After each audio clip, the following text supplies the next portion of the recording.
Chapter number 1 ગણ એનો સ્વાધ્યાય 1.3. સ્વાધ્યાય 1.3 શરૂ કરતા પહેલા અમુક મહત્વના મુદ્દાઓ છે, અમુક ગણ વિશે સમજવાનું છે, એ સમજી લઈએ. ત્યારબાદ સ્વાધ્યાયના દાખલાઓ ગણીશું. તો હવે કયા ગણો છે? તો હવે જે સમજવાનો છે એ ઉપગણ સમજવાનો છે. ઉપગણ એટલે શું?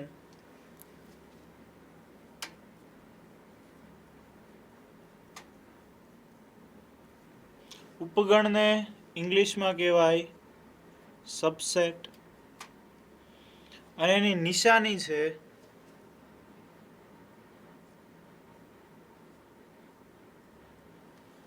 યુ આકારની, પણ આડો યુ. આ છે ઉપગણની નિશાની. હવે ઉપગણ છે શું? ઉપગણ સમજવા માટે આપણે ગણ લઈએ, એનાથી વધારે આઈડિયા આવશે. તો બે ગણ લઈએ આપણે. એ ઇક્વલ ટુ લઈ લઈએ A B C, B equal to લઈ લઈએ એ બી, અને સી ઇક્વલ ટુ લઈ લઈએ બી સી. તો આ એબીસી ત્રણ ગણ આપણે લીધા. હવે ઉપગણ શું છે? ઉપગણ એવું કે છે કે કોઈ એક ગણના બધા જ ઘટક કોઈ બીજા ગણની અંદર હોય તો એ ગણને ઉપગણ કહેવાય. તો હવે આની અંદર સમજીએ શું છે. તો એક ગણ આપણે લઈ લીધો બી. તો બીના બધા ઘટકો જો એ અને બી એ આપેલા એ ગણની અંદર છે. તો એ આની અંદર છે તો કે હા છે. બી એની અંદર છે તો કે છે. તો બીના બધા ઘટકો એની અંદર આપેલા છે. બીના બધા ઘટકો એની અંદર આપેલા છે, એટલા માટે બી છે એનો ઉપગણ છે. તો આપણે શું લખી શકીએ? અને નિશાનીમાં પહેલાં તો અહીંયા લખીએ બી અને એ. બી ઉપગણ છે કોનો? એનો ઉપગણ છે. નિશાની શું છે? આવી નિશાની છે. અહીંયા આપણે નિશાની કરી દઈએ. આ થઈ ગયું બી ઉપગણ એ. બી એ એનો ઉપગણ છે. ફરીથી સમજીએ ઉપગણ એટલે શું.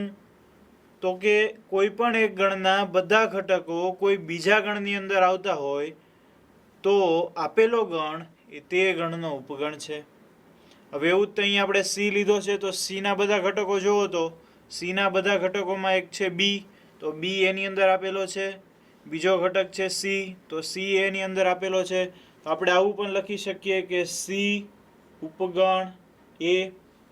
લખી શકીએ બી અને સી બંને એના ઉપગણ છે. ખ્યાલ આવ્યો હવે કે ઉપગણ કોને કહેવાય? કોઈ પણ ગણના બધા ઘટકો આપેલા ગણની અંદર હોય તો એને ઉપગણ કહેવાય. હવે આનાથી ઊંધું વિચારીએ તો એ ઉપગણ બી અને એ ઉપગણ સી.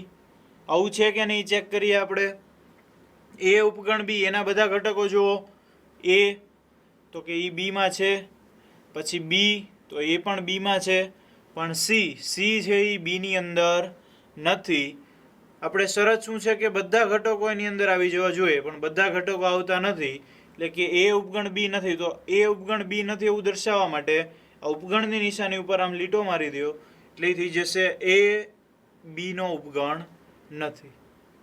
તો હવે આગળ એ ઉપગણ સી ચેક કરીએ. એના બધા ઘટકો એ બી અને સી. એમાંથી બી અને સી છે એ સીમાં છે, પણ એ છે એ સીમાં નથી. એટલા માટે એક ઘટક મળતો નથી. તો એ સીનો ઉપગણ નથી. ખ્યાલ આવ્યો ઉપગણ કેવી રીતે કહી શકાય? કોણ ક્યારે એકબીજાના ઉપગણ બને?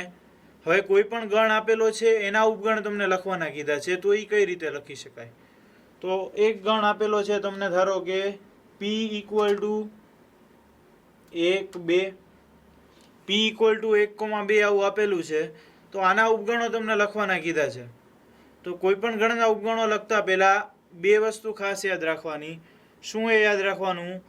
કે ખાલી ગણ છે એ કોઈ પણ ગણનો ઉપગણ છે. ખાલી ગણ વિશે તમે ભણી ગયા છો. ખાલી ગણ કોઈ પણ ગણનો ઉપગણ છે. અહીંયા હું લખી દઉં કે ખાલી ગણ ઉપગણ ઓફ એ. ખાલી ગણ બિલોંગ્સ ટુ ની નિશાની આવી ગઈ. ખાલી ગણ ઉપગણ ઓફ એ. ખાલી ગણ છે એ કોઈ પણ ગણનો ઉપગણ છે. અહીંયા એની જગ્યાએ કોઈ પણ ગણ આપણે લઈ શકીએ. શું કામ?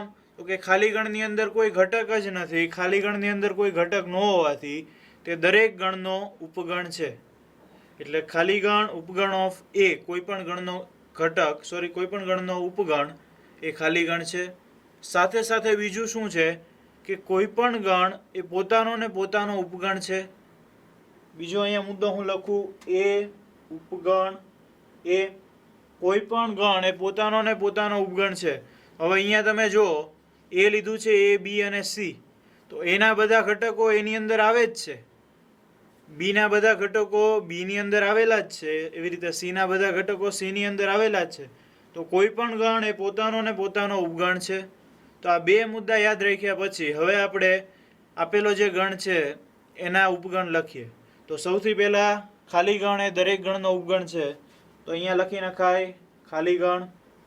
પછી અંદરના ઘટકો છે એને સ્વતંત્ર રીતે ગણમાં લખો. તો એક છે એને હું ગણની અંદર લખીશ, બે છે એને હું ગણની અંદર લખીશ. તો આનાથી શું થયું? જો આ એક ગણ છે, એની અંદરનો ઘટક એક એ આની અંદર આવેલો છે. તો કે હા. આ બીજો ગણ છે એની અંદરનો ઘટક બે એ આની અંદર આવેલો છે. તો કે હા. તો આને એના ઉપગણ કહી શકાય. અને છેલ્લું એ ગણ પોતે 1,2 કોઈ પણ ગણ પોતાનો ને પોતાનો ઉપગણ છે. તો આ થઈ ગયા એના ઉપગણો. 4 ઉપગણ મળશે. બે ઘટકો છે એટલે 4 ઉપગણ મળે. હવે 3 ઘટકોની ચર્ચા કરીએ કે 3 ઘટકો હોય તો શું થાય? ક્યુ ઇક્વલ ટુ લઈ લઈએ P Q R. Q equal to છે પી ક્યુ આર. તો હવે આના ઉપગણો મેળવીએ. સૌથી પહેલો ઉપગણ આવશે ખાલી ગણ. તો કે ખાલી ગણ. પછી સ્વતંત્ર એક એક ઘટકો લખીએ. તો પી, પછી ક્યુ, પછી આર. હવે બે ના જોડકા બનાવીને લખીએ. તો પી ક્યુ, પી ક્યુ. તો આ ઘટક જો પી અને ક્યુ બંને ઘટક ક્યુ ની અંદર આવેલ છે એટલે એનો ઉપગણ છે. ત્યારબાદ પી આર, પી આર. પી નું પતી ગયું. હવે ક્યુ નો વારો. Q R. તો બે જોડકા બની ગયા. હવે છેલ્લું કયું વધ્યું? ગણ પોતે. તો છેલ્લો ઘટક મળે આપણને પી ક્યુ આર. તો આ બધા મળ્યા એના ઉપગણો. કેટલા મળ્યા? તો 1 2 3 4 5 6 7 અને 8. તો 3 ઘટકો છે તો 8 ઉપગણ મળ્યા. 2 ઘટકો હતા તો 4 ઉપગણ મળ્યા. આની માટેનું એક સૂત્ર બનાવી શકાય. યાદ રાખવા માટે સૂત્ર બનાવી શકાય. શું બનાવી શકાય? તો કે ઉપગણોની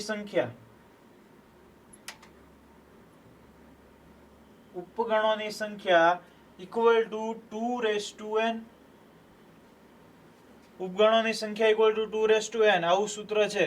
આના દ્વારા આપણે ઉપગણની સંખ્યા મેળવી શકીએ. જ્યાં n શું છે? n ઇક્વલ ટુ ગણની અંદર આવેલા ઘટકોની સંખ્યા. એટલે કે ગણના ઘટકોની સંખ્યા.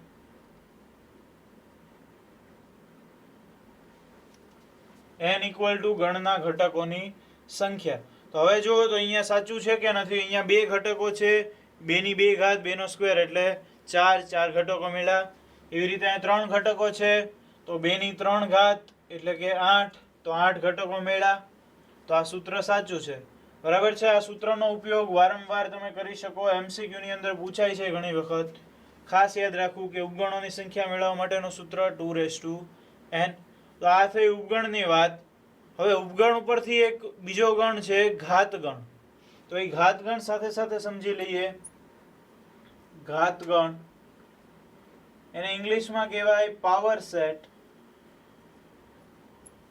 અને એને દર્શાવાય P ઓફ A વડે. તો આ ઘાતગણ શું છે? ઘાતગણ એટલે ઉપગણોનો ગણ. ઘાતગણ એટલે ઉપગણોનો ગણ. હવે એ શું છે?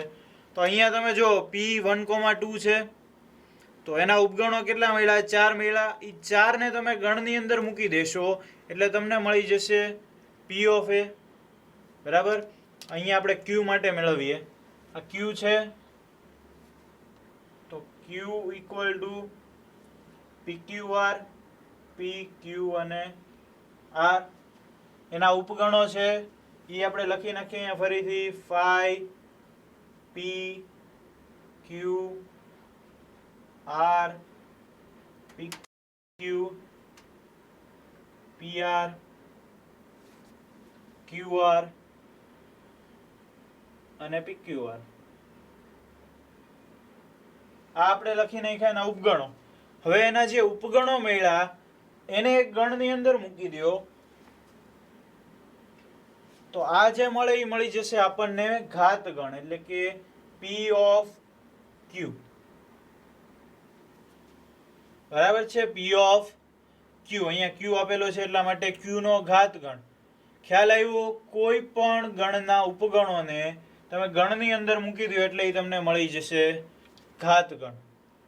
તો હવે MCQ એવો પણ પૂછાય, તમને સીધું એમ ન પૂછે કે ઉપગણોની સંખ્યા આપો, તમને એવું પૂછે કે ઘાત ગણના ઘટકોની સંખ્યા આપો, તો એ સેમ જ રહેશે. જો સૂત્ર લખું હું, ઘાત ગણના સભ્યોની સંખ્યા અથવા તો ઘટકોની સંખ્યા.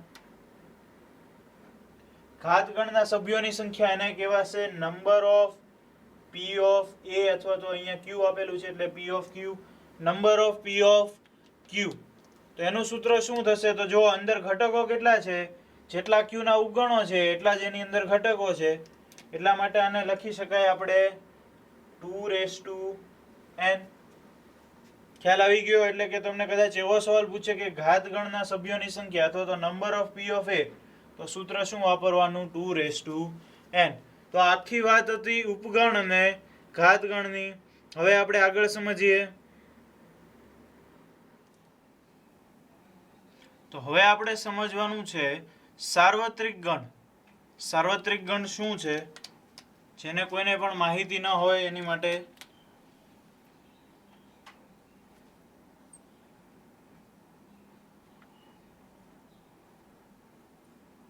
સાર્વત્રિક ગણ, એને ઇંગ્લિશમાં કહેશું આપણે યુનિવર્સલ સેટ,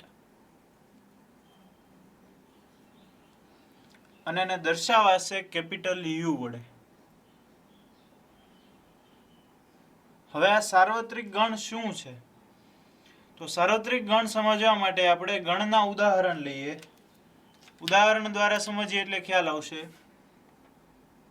તો એક ગણ હું લઈ લઉં A બરાબર 1 2 3 4.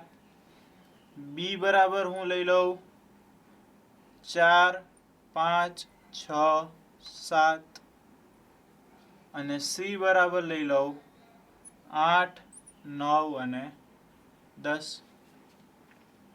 તો આ ત્રણ ગણ છે A, B અને C. અહીંયા હું હવે એક એવો ગણ લઉં કે જેની અંદર આ ત્રણેયના ઘટકો આવતા હોય. તો એવો ગણ હું અહીંયા લખીશ. તો જો 1 2 3 4, 1 2 3 4, પછી 4 આવી ગયો, 5 6 7, 5 6 7 8 9 10, 8 9 10. તો આ ગણ આપણે એવો લખો કે જેમાં આપેલા ત્રણેય છે એના બધા જ ઘટકો આવી જાય છે. તો આપણને આપેલા બધા જ ગણ, એના બધા જ ઘટકો કોઈ એક ગણની અંદર આવેલા હોય તો આ ગણને કહેવાય સાર્વત્રિક ગણ. ખ્યાલ આવ્યો?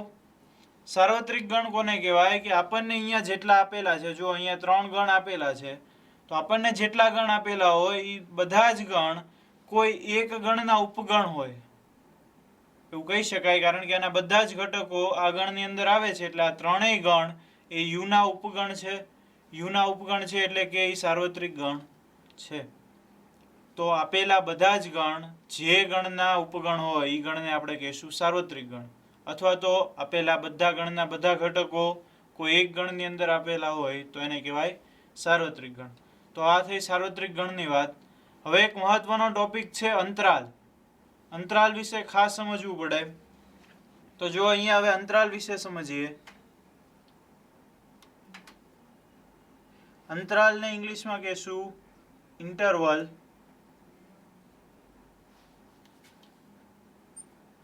હવે અંતરાલ છે શું? તો અંતરાલ એટલે એક સંખ્યા રેખા ધારી લ્યો. તો સંખ્યા રેખા ઉપર કોઈ બે બિંદુ, એ બે બિંદુ વચ્ચેનો ભાગ દર્શાવવા માટે અંતરાલનો ઉપયોગ થાય છે. બરાબર છે? કોઈ બે બિંદુ વચ્ચેનો ચોક્કસ ભાગ દર્શાવવા માટે અંતરાલનો ઉપયોગ થાય છે. તો અંતરાલના કેટલા પ્રકાર છે? અંતરાલના ટોટલ 4 પ્રકાર છે. પહેલો પ્રકાર છે સૌરુત અંતરાલ. સૌરુત અંતરાલ એને ઇંગ્લિશમાં કહેશું ક્લોઝડ ઇન્ટરવલ. આ થયો પહેલો પ્રકાર. બીજો પ્રકાર અહીંયા લખી દઉં, વિવૃત અંતરાલ.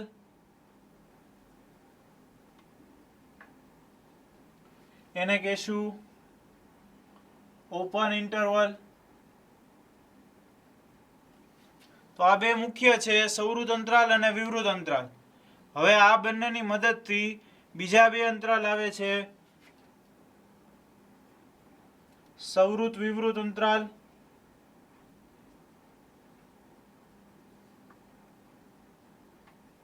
અને વિવૃત સૌરુત અંતરાલ.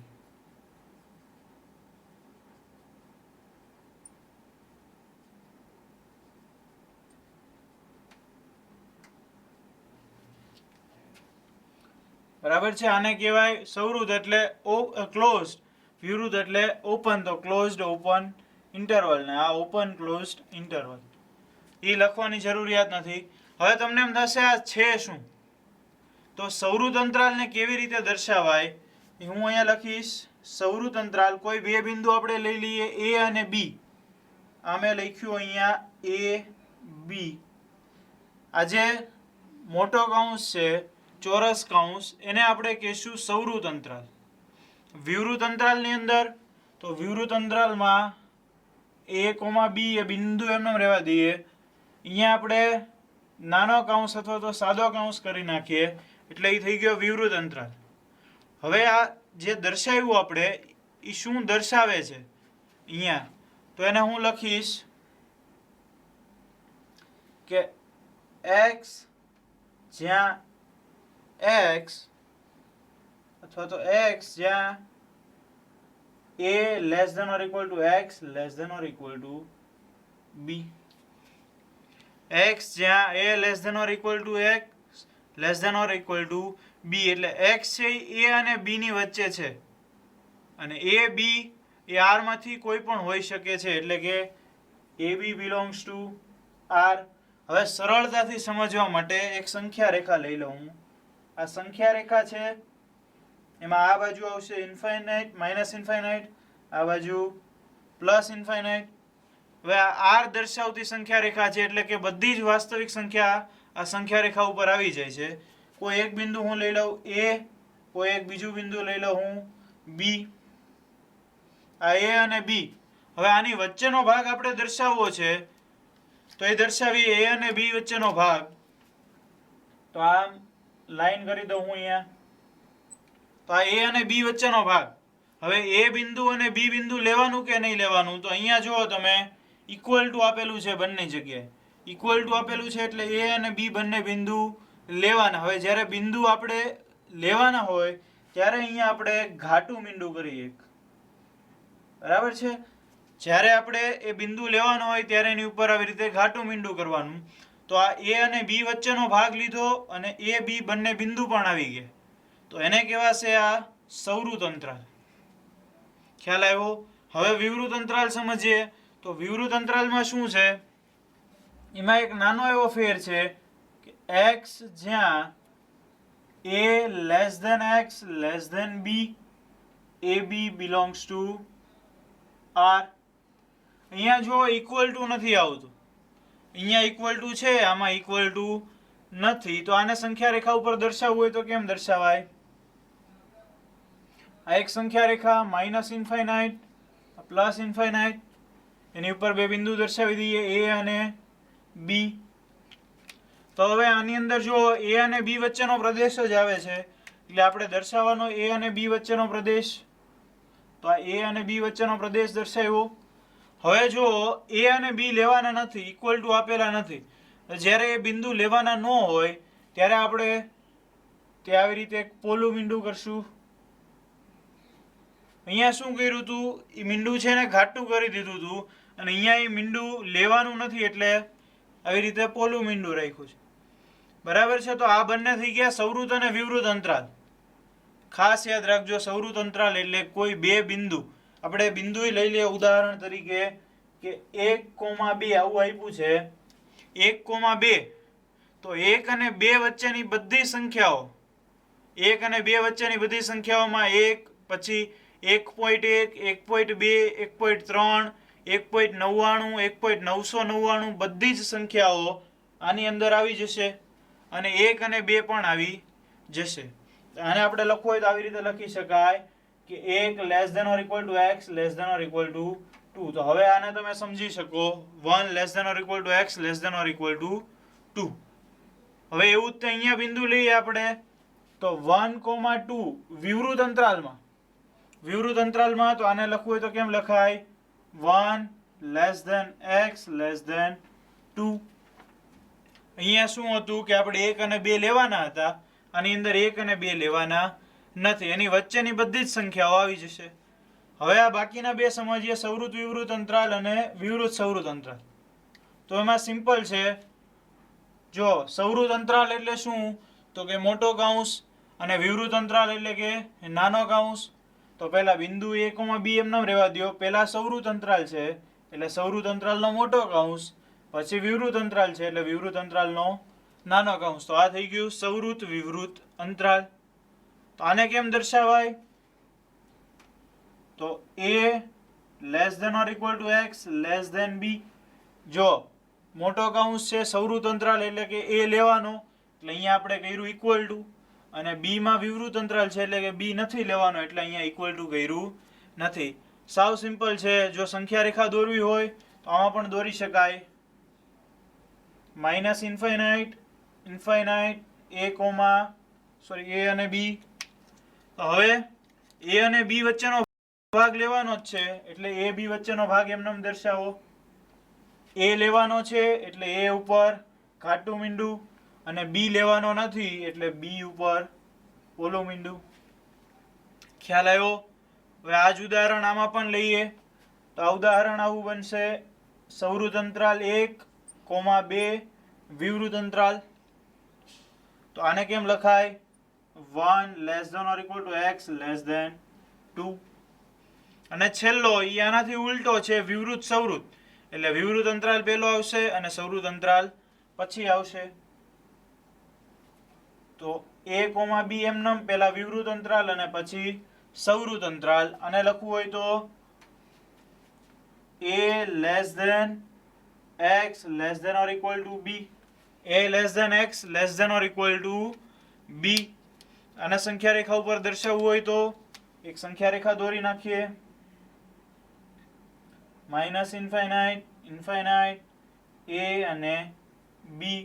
હવે આમાં તે a અને b વચ્ચેનો ભાગ તો આવશે જ તે, પણ કયા બિંદુ નથી લેવાના, a અને b વચ્ચેનો ભાગ આવી ગયો. હવે અહીંયા જો તમારે b લેવાનો છે, a નથી લેવાનો, અથવા અહીંયા જોઈને કહો તો જ્યાં સૌરુત અંતરાલ આવતો એ ભાગ લેવાનો અને વિવૃત અંતરાલ આવતો એ ભાગ નહીં લેવાનો. એટલે a નથી લેવાનું તો તે આવશે પોલું મીંડું, અને b લેવાનો છે તો તે આવશે ઘાટું મીંડું. તો આ થઈ અંતરાલની વાત.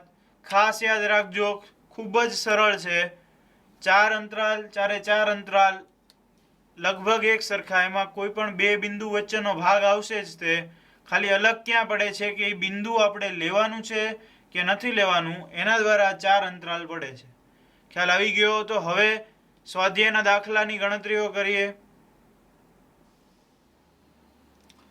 તો હવે સ્વાધ્યાય 1.3 એમાં ક્વેશ્ચન નંબર 1.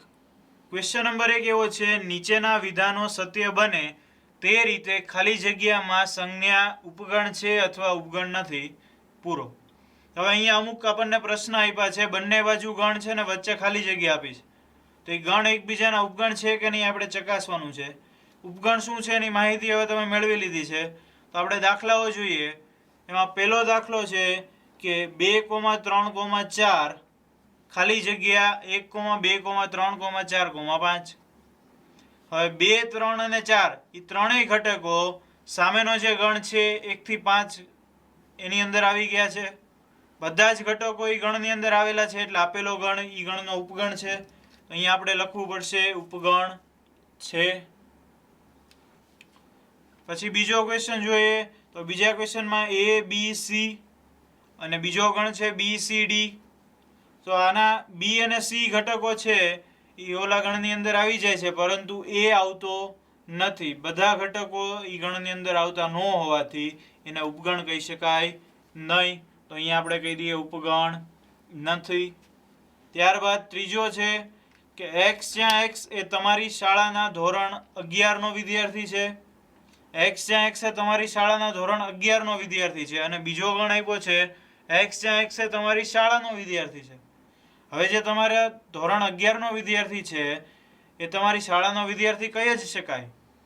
એટલે કે જ્યારે આ ગણ લખતા હોય કે ધોરણ 11 ના વિદ્યાર્થી, તો એ દરેક વિદ્યાર્થીઓ શાળાના વિદ્યાર્થીઓના ગણમાં આવે જ તે. એટલા માટે આપેલો જે ગણ છે એ સામેના ગણનો ઉપગણ છે. ત્યારબાદ ચોથો ક્વેશ્ચન, x જ્યાં x એ સમતલમાં વર્તુળ છે. સમતલમાં વર્તુળ છે અને સામેનો ગણ છે x જ્યાં x એ આ જ સમતલમાં એકમ ત્રિજ્યાવાળું વર્તુળ છે. તો હવે સમતલની અંદર વર્તુળ, તો વર્તુળ દરેક પ્રકારના આવી જશે. જ્યારે સામેની બાજુ જે ગણ છે એમાં માત્ર એકમ ત્રિજ્યાવાળું વર્તુળ કીધું છે.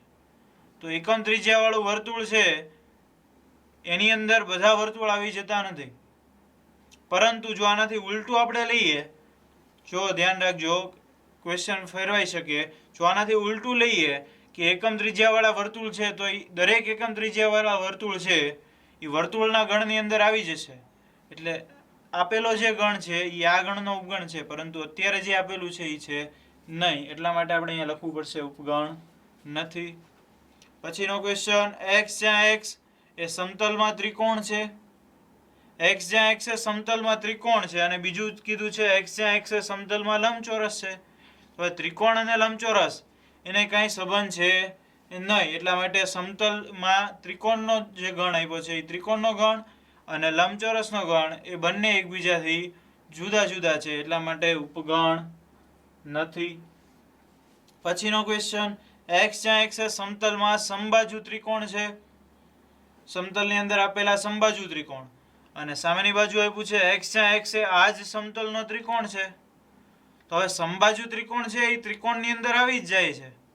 એટલા માટે જે સમબાજુ ત્રિકોણ વાળો ગણ છે એ સમબાજુ ત્રિકોણ વાળો ગણ આખો ત્રિકોણના ગણની અંદર આવી જશે. તો આ ગણ છે એ આપેલા ગણનો ઉપગણ છે. તો અહીંયા લખીશું ઉપગણ છે. અને છેલ્લો ક્વેશ્ચન છે, x જ્યાં x એ યુગ્મ પ્રાકૃતિક સંખ્યા છે.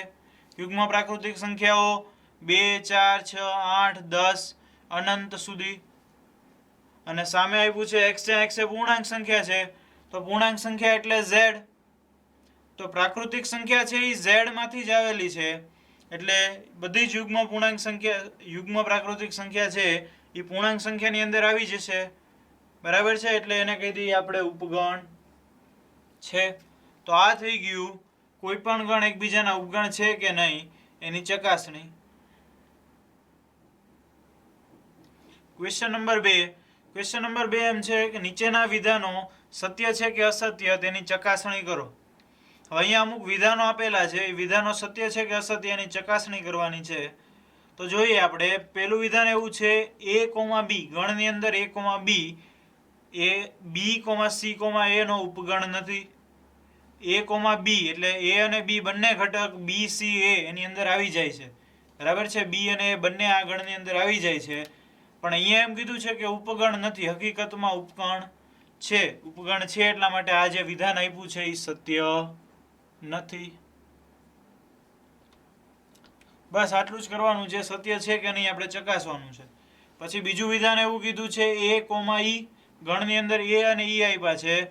ઉપગણ છે કોનો? x જ્યાં x એ અંગ્રેજી મૂળાક્ષરો પૈકીનો એક સ્વર છે. અંગ્રેજી મૂળાક્ષરમાં સ્વર કયા? a, e, i, o, u. તો a અને e બંને એની અંદર આવી જાય છે અને ઉપગણ છે એવું કીધેલું છે. એટલા માટે આ વિધાન સાચું છે. તો અહીંયા લખી નાખીએ આપણે સત્ય છે. ત્યારબાદ ત્રીજું 1, 2, 3 એ 1, 3, 5 નો ઉપગણ છે. તો 1 અને 3 બંને સામેના ગણમાં છે, પણ 2 છે એમ આપેલો નથી. તો આ ઉપગણ આપેલું છે એ ખોટું છે, એટલા માટે આપેલું વિધાન સત્ય નથી, અથવા તો અસત્ય છે એમ પણ લખી શકાય. પછી ચોથું છે એ ઉપગણ ઓફ એબીસી. તો એ છે એનો એક જ ઘટક છે એ એબીસી ની અંદર આવી જાય છે, એટલા માટે ઉપગણ છે એ સાચું છે, તો સત્ય છે. એની પછીનો પૂછ્યો છે, જો ખાસ ધ્યાન રાખજો કે ગણમાં એ બિલોંગ્સ ટુ ગણમાં એબીસી. તો જો ઉપગણ હોય તો ઉપગણ વખતે તમારે કોઈ પણ ઘટકને ગણમાં લખવો પડે તો જ એ ઉપગણ બને. પણ જ્યારે બિલોંગ્સ ટુ કીધું હોય તો આખો એક ઘટક કહેવાય. ગણની અંદર એ આખો એક ઘટક કહેવાય. તો અહીંયા તમારે અંદર ગણની અંદર એ હોવો જોઈએ. એટલે કેવું હોવું જોઈએ હું તમને કહું.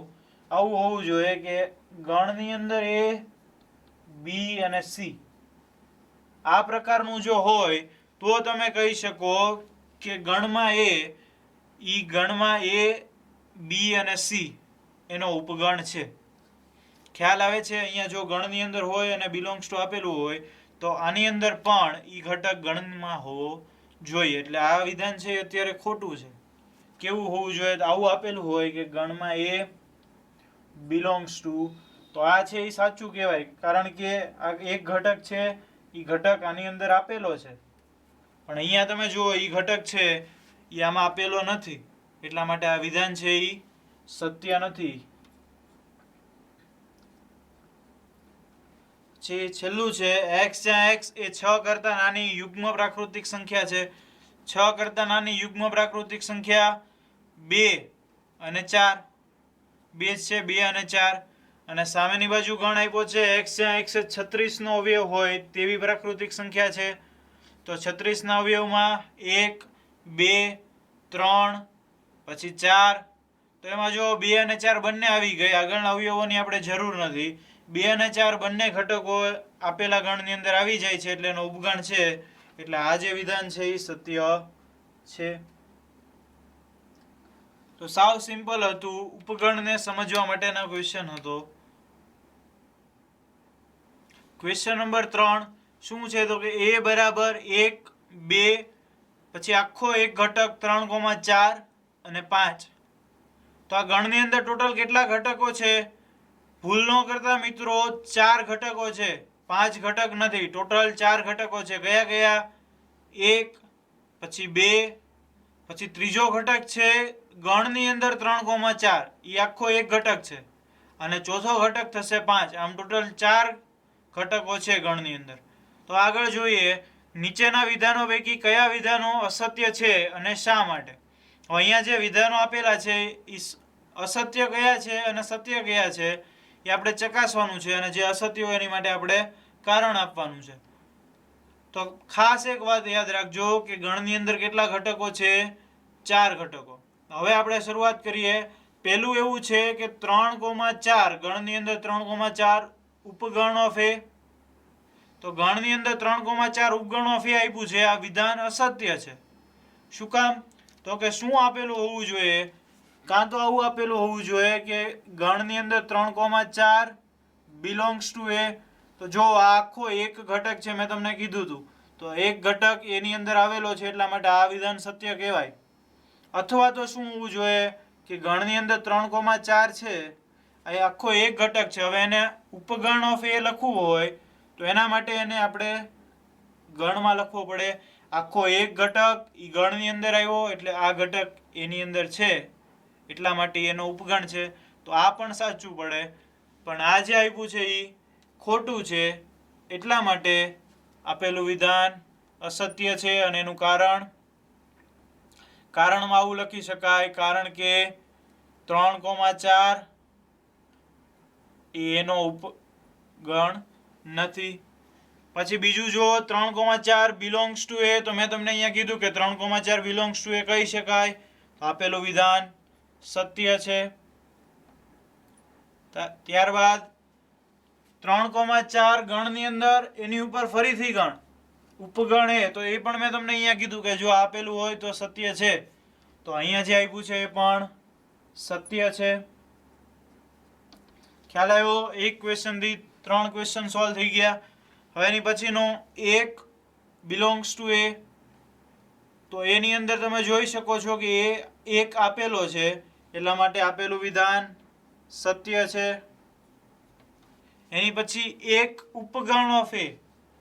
તો આ વિધાન છે એ ખોટું છે. જ્યારે ઉપગણ લખવો હોય ત્યારે સામેની બાજુનો ગણ હોવો જોઈએ. તો આ જે એક છે એ ગણ નથી.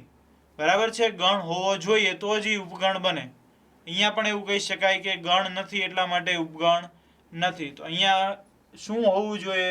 ગણમાં એક બિલોંગ્સ ટુ એ, તો આ સાચું કહેવાય. પણ આવું નથી એટલા માટે એક એનો ઉપગણ નથી અને અસત્ય છે. પછી જો 1,2,5 ઉપગણ એ. તો 1, 2 અને 5 એ ત્રણેય ઘટકો એની અંદર આવેલા છે, એટલા માટે એનો ઉપગણ કહી શકાય. તો આ વાત સત્ય છે. ત્યાર પછી 1,2,5 બિલોંગ્સ ટુ એ. તો એ જો તમે ગણની અંદર આપેલા છે. જ્યારે બિલોંગ્સ ટુ લેવાનું હોય ત્યારે ઘટકને ગણની અંદર લેવાનો નથી.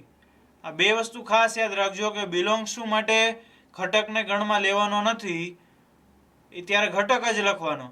અને જ્યારે ઉપગણ લખતા હોય ત્યારે ઘટકને ગણની અંદર લખવાનો, તો જ ઉપગણ બનશે. આ કન્ફ્યુઝન કરી શકે છે, એટલે ખાસ યાદ રાખજો. આ જે વિધાન છે એ અસત્ય છે. શું કામ? તો કે 1,2,5 આ આખો એક ઘટક થયો, તો આવો આખો એક ઘટક એની અંદર નથી. તો આ વિધાન અસત્ય છે. અહીંયા લખીએ 1,2,5 does not belongs to a, તેથી અસત્ય છે. હવે સાચું શું હોઈ શકે એ પણ આપણે લખીએ. તો સાચું આવું હોઈ શકે 1,2 1, 2 અને 5 બિલોંગ્સ ટુ એ. 1, 2 અને 5 ત્રણેય બિલોંગ્સ ટુ એ. તો આ સાચું કહી શકાય. પછી જો 1,2,3 ઉપગણ એ. તો એના બધા ઘટકો જો 1 એની અંદર છે, 2 એની અંદર છે, 3 એની અંદર નથી. એ ભૂલ નહીં કરવાની. 3 છે એ એની અંદર નથી. શું કામ? મેં તમને કીધું હતું કે 3,4 છે એ આખો એક ઘટક છે. એટલા માટે જ્યારે લખવું હોય ત્યારે એ આખો ઘટક ગણની અંદર 3,4 એમ સાથે લખવું પડે. તો 3 છે એ એની અંદર આવેલો નથી, એટલે 3 does not belongs to a, એટલે અસત્ય છે.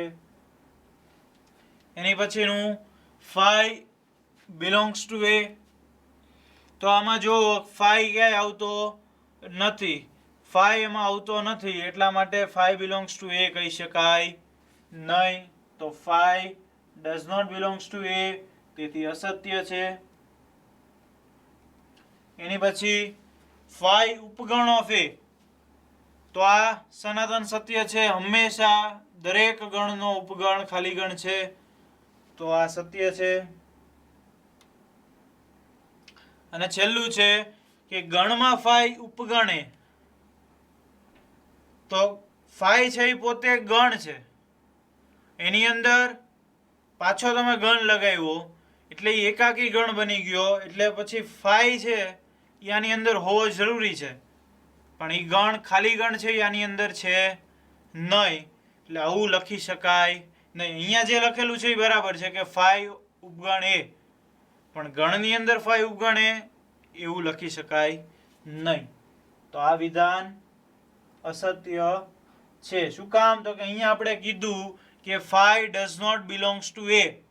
5 does not belongs to a. A reason તમે અહીંયા આગળ આપી ચૂકેલા છો કે 5 does not belongs to a. તો આનાથી તમારે ગણ, ઉપગણ, belongs to દરેકની વિશે માહિતી સ્પષ્ટ થશે. હવે ચોથો ક્વેશ્ચન છે કે નીચે આપેલા ગણોના તમામ ઉપગણો લખો. અહીંયા તમને ગણ આપેલા છે, એ ગણના ઉપગણ આપણે લખવાના છે. તો ઉપગણ લખતા દરેકને આવડે. સૌથી પહેલો ક્વેશ્ચન એવો છે. શું છે પહેલો ક્વેશ્ચન? કે એ આપ્યો છે ખાલી ગણની અંદર એ. તો ગણની અંદર એનો ઉપગણ શું થશે? તો સૌથી પહેલા કોઈ પણ ગણનો એક ઉપગણ કયો ફિક્સ છે? તો કે ખાલી ગણ. તો એનો એક ઉપગણ આપણે લખી નાખીએ. ઉપગણો. સૌથી પહેલો ઉપગણ ખાલી ગણ. અને જો તમે એક જ ઘટક છે એટલે બીજો એનો ઉપગણ થશે એ ગણ પોતે ને પોતે. તો એના બે ઉપગણો મળશે. શું કામ? 2 ની 1 ઘાત. ખ્યાલ આવ્યો? સૂત્ર છે 2n એટલે 2 ની 1 ઘાત, તો 5 અને ગણ પોતે. બીજો ક્વેશ્ચન છે ગણમાં a, b બે ઘટકો છે, કેટલા ઉપગણ મળશે? તો 4 ઉપગણ મળશે. 4 ઉપગણ મળે તો સૌથી પહેલા તો ઉપગણો લખીએ. ઉપગણો સૌથી પહેલો ખાલી ગણ, પછી ગણમાં a, પછી ગણમાં b અને ગણ પોતે. તો આ મળી ગયા એના 4 ઉપગણ. ખાલી ગણ, ગણમાં a, ગણમાં b અને ગણમાં ab. ત્યારબાદ ત્રીજો છે 1, 2, 3 કેટલા ઘટકો? 3 ઘટકો એટલે 2 ની 3 ઘાત. ટોટલ 8 ઉપગણો મળશે. તો હવે 8 ઉપગણો લખીએ. ઉપગણો સૌથી પહેલો ઉપગણ ખાલી ગણ, પછી ગણમાં 1, ગણમાં 2, ગણમાં 3 એક આવી ગયા. પછી બે ના જોડકા તો 1, 2, 1, 3. હવે 1 આવી ગયો, 1 પછી 2 તો 2, 3. 2, 1 એ અહીંયા આવી ગયેલું છે 1, 2 એટલે ફરીથી નહીં લઈએ. 3, 1 એ પણ અહીંયા આવી ગયું છે. 3, 2 એ અહીંયા આવી ગયું છે. એ બધા ઘટકો આવી ગયા. હવે છેલ્લો એક ઘટક વધ્યો એ ગણ પોતે. તો એને લખી નાખીએ 1, 2, 3. કેટલા ઘટકો મળ્યા? 1, 2, 3, 4, 5, 6, 7 અને 8. તો 8 એ 8 ઉપગણો મળી ગયા આપણને. ખ્યાલ આવ્યો? હવે ત્યારબાદ છેલ્લો છે ખાલી ગણ. તો ખાલી ગણની અંદર ઘટકોની સંખ્યા 0. તો 2 ની 0 ઘાત એટલે કેટલા ઉપગણ મળશે? 1. કયો ઉપગણ? તો કે કોઈ પણ ગણનો એક ઉપગણ ખાલી ગણ હોય તો ખાલી ગણનો ઉપગણ પણ ખાલી ગણ એટલે ઉપગણ એક જ મળશે ખાલી ગણ. તો આ હતી ઉપગણો મેળવવાની રીત. Question number 5. ક્વેશ્ચન નંબર 5 એવો છે કે જો a ખાલી ગણ હોય, a છે એ ખાલી ગણ છે, તો p ઓફ a ને કેટલા ઘટકો મળશે? p ઓફ a એટલે ઘાત ગણ. ઘાત ગણ એટલે ઉપગણોનો ગણ. તો a ખાલી ગણ છે, એના ઉપગણોની સંખ્યા કેટલી મળશે આપણને? a ખાલી ગણ તો a ના ઉપગણો, એના ઉપગણમાં ખાલી ગણનો ઉપગણ માત્ર ખાલી ગણ. તો p of a equal to ખાલી ગણ. ઈ ગણની અંદર શું કામ? એના જે ઉપગણ મળે એને લખી નાખવાના ગણની અંદર એટલે એ મળી જાય p ઓફ a. તો p ઓફ a એના ઘટકોની સંખ્યા કેટલી થઈ? 1. બરાબર છે. તેથી p ઓફ a ના ઘટકની સંખ્યા બરાબર 1. આપણે ગણતરી કરી. સૂત્ર ઉપરથી પણ આ જ વસ્તુ આપણે મેળવી શકીએ. સૂત્ર શું છે? 2n. ખાલી ગણ છે તો એના ઘટકોની સંખ્યા કેટલી થશે? a ખાલી ગણ તો એના ઘટકોની સંખ્યા 0. તો 2 ની 0 ઘાત એટલે 1. એક ઘટક મળશે. એ એક ઘટકની સંખ્યા આપણે અહીંયા જે માંગી હતી. જવાબ જો MCQ આપેલો હોય તો ડાયરેક્ટ જવાબ તમે લખી શકો, બાકી એટલી ગણતરી દર્શાવવાની. ક્વેશ્ચન નંબર 6 છે નીચેનાને અંતરાલ સ્વરૂપે લખો. હવે અહીંયા આપણને અમુક ગણ આપેલા છે અને આપણે લખવાના છે અંતરાલ સ્વરૂપે. અંતરાલની માહિતી મેળવી ચૂકેલા છો. 4 પ્રકાર છે: સવૃત અંતરાલ, વિવૃત અંતરાલ, સવૃત વિવૃત અને વિવૃત સવૃત અંતરાલ. તો શું કરવાનું? અહીંયા તમે જુઓ, તમને less than or equal to, greater than or equal to x ના સ્વરૂપમાં આપ્યું છે. તો જ્યાં તમારે ઇક્વલ ટુ આવતું હોય ત્યાં સવૃત અંતરાલ લેવાનો અને ઇક્વલ ટુ ન આવતું હોય ત્યાં વિવૃત અંતરાલ લેવાનો. સાવ સરળ છે. પહેલો જુઓ, પહેલું એવું આપ્યું છે કે x જ્યાં x belongs to r -4 less than x less than or equal to 6. તો બે બિંદુ કયા છે? -4 અને 6. આનો જવાબ આપણે અંતરાલમાં લખીએ તો -4, 6. હવે ઇક્વલ ટુ કઈ બાજુ આવે છે? તો -4 લેસ ધેન x આપ્યું છે, ત્યાં ઇક્વલ ટુ નથી એટલે આ બાજુ આપણે લખશું વિવૃત અંતરાલ, અને 6 છે ત્યાં ઇક્વલ ટુ આપ્યું છે એટલે અહીંયા લખશું આપણે સવૃત અંતરાલ. તો આ થઈ ગયો વિવૃત સવૃત અંતરાલ. ખ્યાલ આવ્યો? ત્યારબાદ બીજું છે x જ્યાં x belongs to r -12 less than x less than -10. તો આમાં ક્યાંય ઇક્વલ ટુ નથી આવતું, બે બિંદુ -12 અને -10. આને આપણે લખીએ -12, -10. હવે બેમાંથી એક પણ બાજુ ઇક્વલ ટુ નથી આવતું એટલા માટે બંને બાજુ વિવૃત અંતરાલ -12, -10. પછી ત્રીજું છે x જ્યાં x belongs to r 0 less than or equal to x less than 7. તો બે બિંદુ 0 અને 7. તો હું લખી નાખીશ અને 0,7. હવે 0 પાસે ઇક્વલ ટુ છે એટલે અહીંયા સવૃત અંતરાલ, અહીંયા વિવૃત અંતરાલ 7 પાસે નથી. અને છેલ્લું છે x જ્યાં x belongs to r 3 less than or equal to x less than or equal to 4. તો 3 ને 4 બે બિંદુ આપેલા છે એને હું લખીશ 3,4. હવે બંને બાજુ ઇક્વલ ટુ છે એટલા માટે અહીંયા બંને બાજુ આવશે સવૃત અંતરાલ. તો આ એક જ પ્રશ્નની અંદર ચારે ચાર અંતરાલની માહિતી આવી જાય છે. વિવૃત સવૃત, વિવૃત પછી સવૃત વિવૃત અને સવૃત અંતરાલ. ચારેય અંતરાલ વિશે હવે તમને માહિતી હશે. Question number 7. નીચે આપેલા અંતરાલોને ગુણધર્મની રીતે લખો. અહીંયા આપણને અંતરાલ આપેલા છે એને આપણે ગુણધર્મની રીતે લખવાના છે. તો અંતરાલને ગુણધર્મની રીતે કેમ લખાય એ જોઈ લઈએ. તો હવે આમાં જો પહેલો અંતરાલ આવો આપ્યો છે -3,0. -3,0 આપ્યો છે એટલે સૌથી પહેલા એને આપણે આમ લખશું ગણમાં x જ્યાં x belongs to r, x જ્યાં x બિલોંગ્સ ટુ r બિંદુ છે -3 અને 0 એટલે -3 less than x less than 0. હવે ખાલી ચેક કરી લેવાનું કે સવૃત અંતરાલ જો આપેલું હોય તો અહીંયા ઇક્વલ ટુ આવે, પણ આની અંદર બંને બાજુ વિવૃત અંતરાલ છે. વિવૃત અંતરાલ છે એટલે અહીંયા ઇક્વલ ટુ આવશે નહીં. તો આ થઈ ગયો આપણો જવાબ. બીજું છે 6,12. એમાં અંતરાલ છે વિવૃત સંવૃત. તો સૌથી પહેલા આપણે લખી નાખીએ x જ્યાં x બિલોંગ્સ ટુ r. આ બધામાં કોમન આવશે x જ્યાં x બિલોંગ્સ ટુ r. પછી 6 less than x less than 12. પણ હવે અહીંયા 12 પાસે સવૃત અંતરાલ છે. સવૃત અંતરાલ છે એનો મતલબ 12 લેવાના છે એટલે અહીંયા કરવું પડે ઇક્વલ ટુ. તો આ આવી ગયો જવાબ. પછી ત્રીજું છે કે 6,12 બંને બાજુ સવૃત અંતરાલ.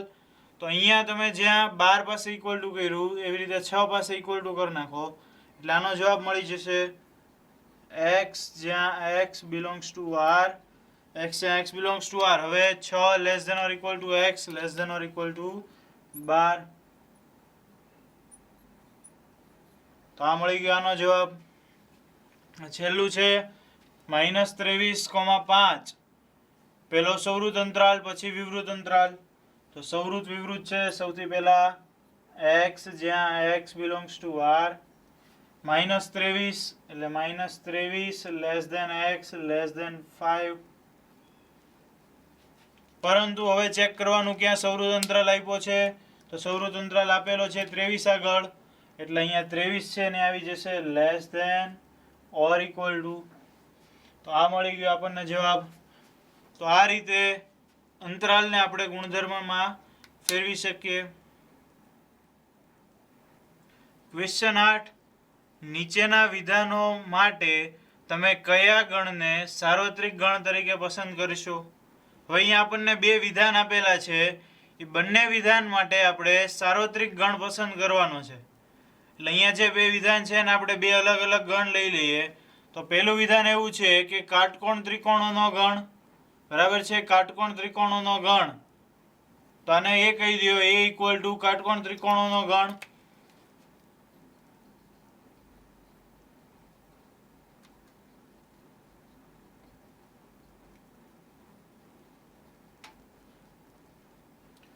પછી બીજું આપ્યું છે સમદ્વિભુજ ત્રિકોણોનો ગણ, તો બી ઇક્વલ ટુ લઈ લ્યો સમદ્વિભુજ ત્રિકોણોનો ગણ.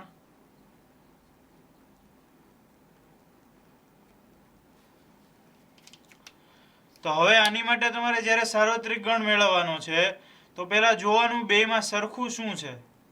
બરાબર છે, બે છે શું. તો આ પણ એક ત્રિકોણનો ગણ છે અને બી છે એ પણ એક ત્રિકોણનો ગણ છે. જો આપણે સાર્વત્રિક ગણ પ્રમાણે સમતલમાં આવેલા દરેક ત્રિકોણોનો ગણ લઈ લઈએ તો આ બંને એની અંદર આવી જશે. બરાબર છે, સમતલમાં આવેલા ત્રિકોણનો ગણ એની અંદર કાટકોણ ત્રિકોણ આવી જશે અને સમદ્વિભુજ ત્રિકોણ આવી જશે, અથવા સમતલની જગ્યાએ અવકાશ લઈ લઈએ તો પણ ચાલે. તો આપણે આના માટે સાર્વત્રિક ગણ લખીએ. સાર્વત્રિક ગણ ઇક્વલ ટુ અવકાશમાં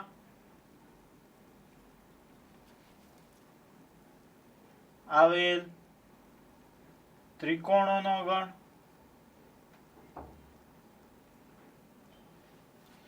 બરાબર છે, અવકાશમાં આવેલ ત્રિકોણોનો ગણ. જો આ કાટકોણ ત્રિકોણ સમદ્વિભુજ ત્રિકોણ છે એક સમતલમાં ન આવેલા હોય તો પણ અહીંયા આપણે આવું લખ્યું અવકાશમાં આવેલ ત્રિકોણોનો ગણ, એની અંદર બધા જ ત્રિકોણો આવી જશે.